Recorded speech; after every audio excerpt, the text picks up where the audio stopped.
But for more on the back of that story about the environment as it concerns the Niger Delta region, I'm now being joined by Mr. Ono Akpe. He is an environmentalist and a former head of media and events to the immediate past governor of Bayelsa State, Saraike Dixon. Thank you so much for joining me tonight. We really appreciate you being here. Quickly, let's talk about the fact that the world celebrated the World Environment Day just yesterday, and of course the governor of Bayelsa State, who took over from your immediate past boss, he was talking about the fact that oil companies in the Niger Delta region are intentionally, in his words, polluting the Niger Delta region. How plausible is this statement credited to the current governor of Bayelsa State? Thank you very much for having me on your station. It's a pleasure being here. Well, the World Environmental Day event was celebrated in Abuja and across the world, Bayelsa, and specifically by the Bayelsa State governor and government. And the governor actually was trying to come across that he is ready and prepared to work with the oil companies, the federal government, as well as other regional state governments in the Niger Delta to ensure that the environmental challenges experienced are taken care of. We know that we have dilapidated oil infrastructure.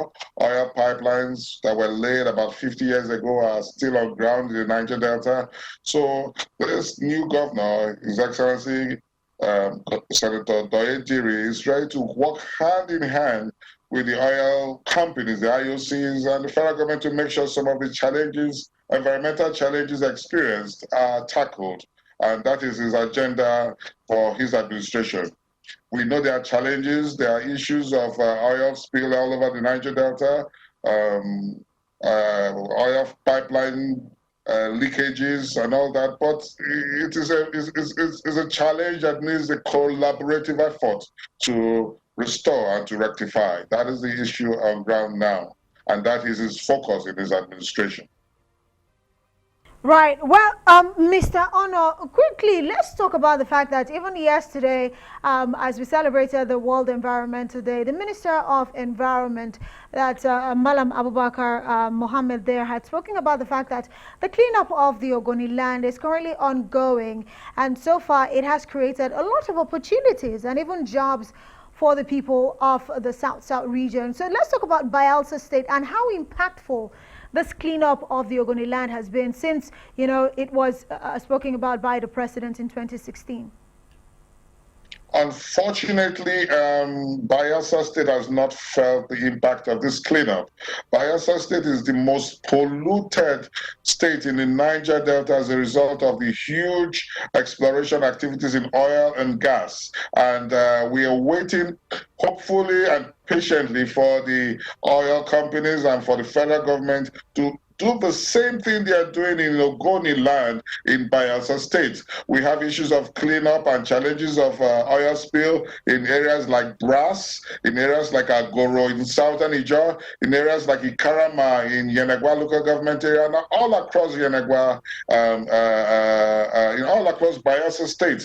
And this urgently needs the intervention of the federal government and the IOCs. We need their help. You must recall that recently we've had cases of dead aquatic life, fishes all over the coastline, from Bonny to Brass to Nembe to Southern Ijaw, floating onto the coastline of communities in the Niger Delta. This is very worrisome. It's as worrisome as the coronavirus that is ravaging the world today. But unfortunately, nothing much has been done about it. But the state government has instituted a panel to look into what is the actual causes of this dead fishes along the coastline, and to see how we can resolve the matters and get NOSRA to get involved. So we are hoping that the federal government will work hand in hand with the state government and the IOCs to rectify the challenges in Bayelsa State particularly.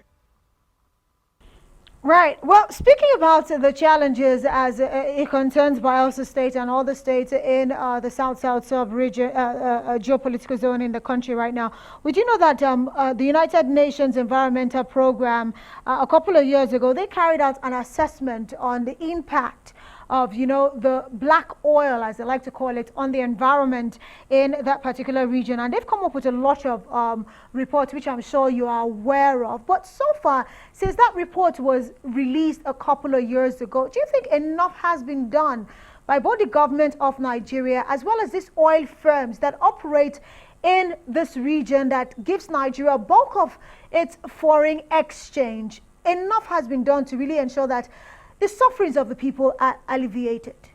It is very clear, in my personal opinion, that the oil companies have failed woefully to tackle the challenges of the environmental challenges in the Niger Delta, as well as assist the communities that are producing this oil. I've traveled around most of the oil producing regions in Bayelsa State, and I can tell you that they have been vastly neglected. If not for interventions by the state government in terms of education and healthcare, it would have been a very, very pitiable situation.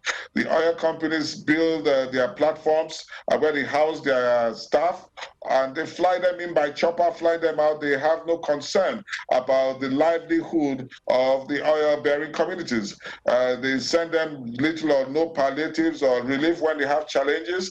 I remember I went to Agoro in South in Carabao local government area, and I was appalled that months after an oil spill had occurred by one of the IOCs, the place had been left unattended to.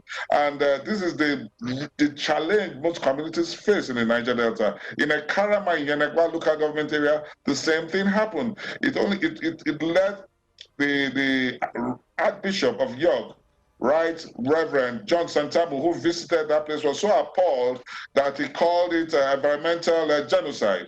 He's the chairman of the commission set up by the immediate past governor to look into the oil and environmental spills in Bayelsa State. And we hope that he will lend his voice to the need for more development and sustainable development and cleanup of the oil-bearing communities.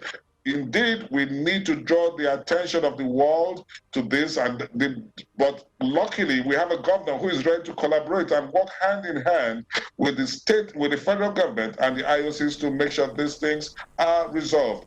That is our desire, that is our hope, and I believe in the next few months we will begin to see improvement in some of these communities.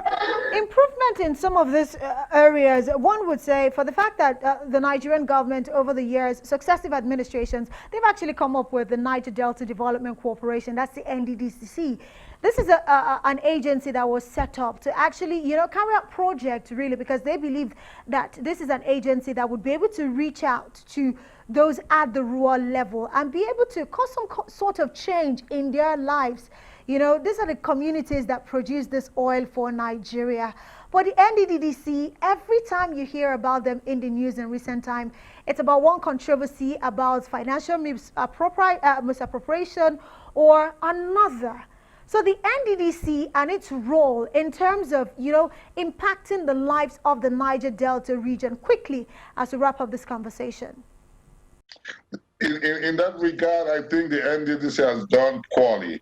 The NDDC needs to work closely with the state governments that are closer to the communities and ensure that development gets deep down to these communities. They have not been able to collaborate properly to know the needs assessment of these communities and help to impact and change their lives. The only way they can do this is if they work closely with the state governments and the local governments and make sure the projects they cite are situated and meet the needs of the communities. Equally, the NDDC doesn't have a strong environmental team. They don't have a team that can assess the Niger Delta and give you correct information about the challenges in the Niger Delta. Just last month, we had cases of oil spills and NOSRA came in. There is no representation from the oil companies. NOSRA came in and declared that it was due to equipment failure, which is the main cause of oil spillage in the Niger Delta. The NDDC was nowhere to be found. There needs to be a total overhaul and revamp of the NDDC if we need to see the future of the Niger Delta sustained in this country. Well, this is a good place to actually leave that conversation. Mr. Ono Akpe, of course, an environmentalist, joining me live all the way from Bayelsa State to speak about, the World Environmental Day, as we talk about the impact of, oil and gas and its drilling in the Niger Delta region. Thank you so much for joining me tonight on the program.